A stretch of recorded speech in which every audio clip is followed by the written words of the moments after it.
पकोड़ा थोंगे ये पकोड़ा महीने से पकोड़ा की हाथ चलने पकोड़ा हाउना लई रे मुझे पकोड़ा मही से सौरे को पकोड़ा था दरसी हम तौना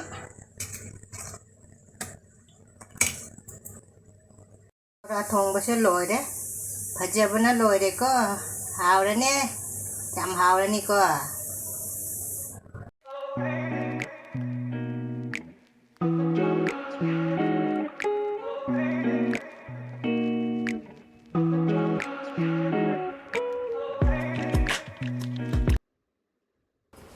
ꯃꯌꯥꯝ ꯄꯨꯝꯅꯃꯛ ꯈꯣꯏꯔꯝꯖꯔꯤ ꯑꯩ ꯉꯁꯤ ꯑꯃꯨꯛꯀ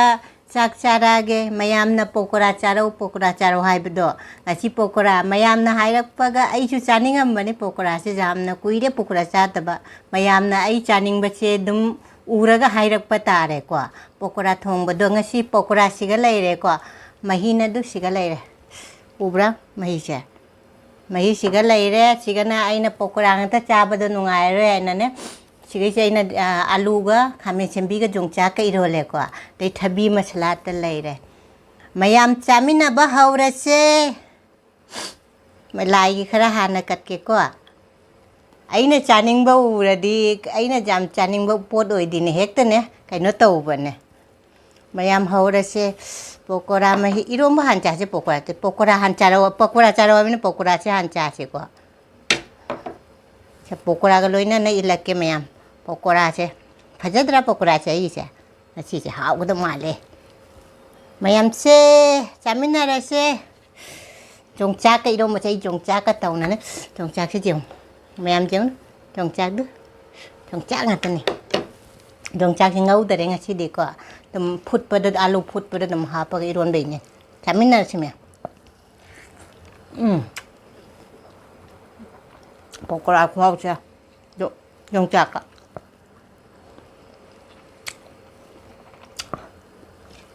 हाय वो मैं पकोड़ा चाहते को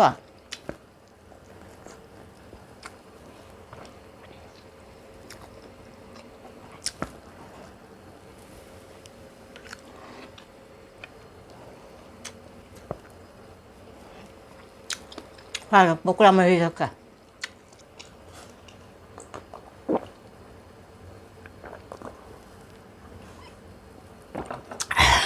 हाय वो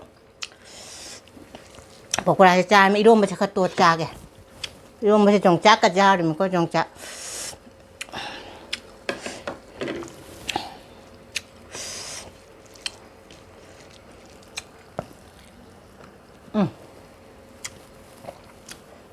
खुआओ सीधी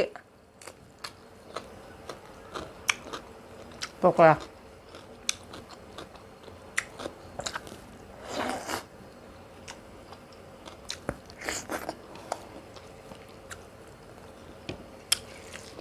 हावे वो wow sih lengkap tapi nih kak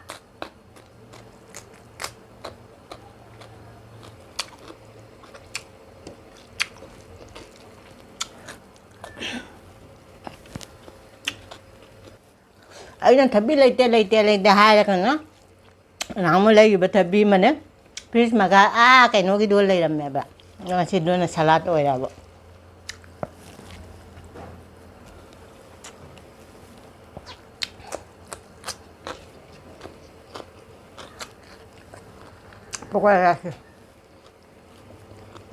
Pokoknya menung ba kay no tau ra ba du.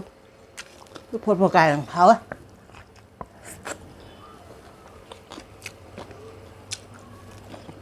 Yung chak aman ni ka. Ini jampam ya penyampai jongcak ya.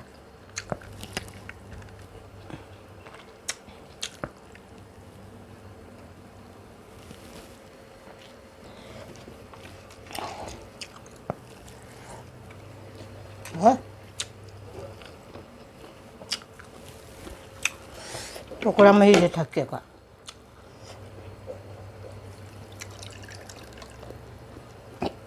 मैं इसे जमाओ रे पकोड़ा से 무리가 주자바 좀 하고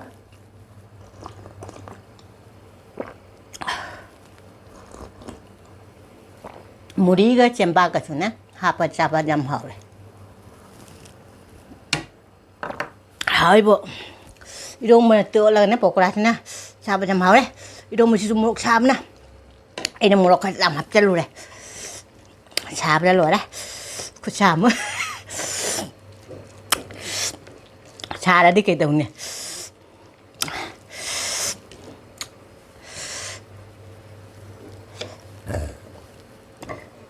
chỉ đi cha khai bốc thay ghê đấy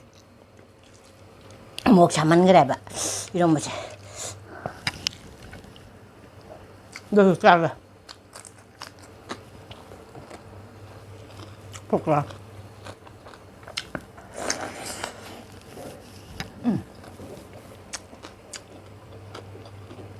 mấy cho nó bột chăng nó phốt phốt lòi rồi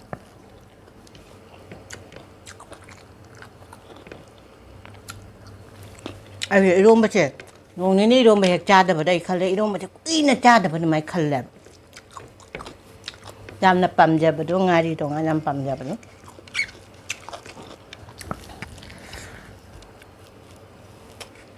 hảo đấy không ạ dùng chảo này coi chả chứ dùng chảo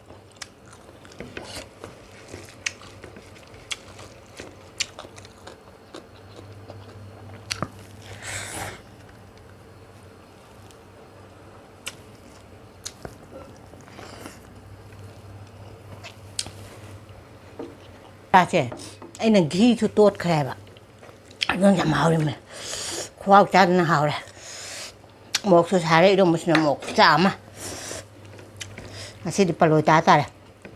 một chạm chả đấy anh làm một số cái nó to rồi đấy nó cán gì một số hấp chân là đôi luôn đẹp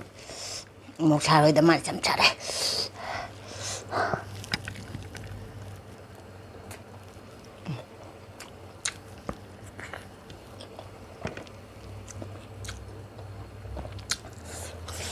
잘도 하오래 이런 거지 이거 말이 뭐 가장 자작나 하오래 잘해 잘해 구참 잘해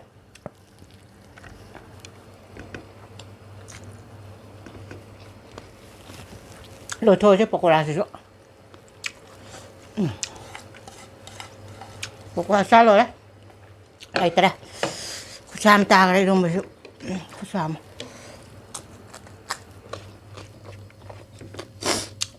trộn đây cái nó tập trở này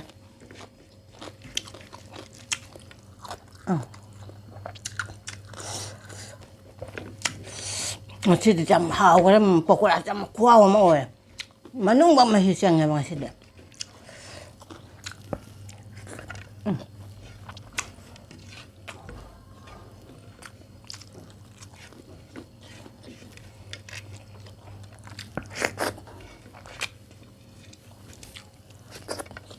làm tạc rồi sao rồi đó एक noodle हाय मारे चारों हाय बचे अइने थीरू रे बा दुकान दा फंगकते दुकान खरा थीरू रे फंगकते कदाई फंगदो न दो दिखांग देखो मयाम आइगी अछोय बजारसु मयाम ngakpio दुगे आइगोना आइगी वीडियो कइनो तौबदा च मयाम दुम हाइबिराउ अछोय अंगाम लो हाइबिराउ मयाम अंदु बजारसु आइगी वीडियो से जेंगबा नुंगायदि सब्सक्राइब लाइक शेयर तौबिरमो मथंग नुंगाइबा वीडियो म पोरके ngasiगी पोकरागी खोदि सिगा थम्मे मथंग वीडियो नुंगाइबम गा लाके बाय।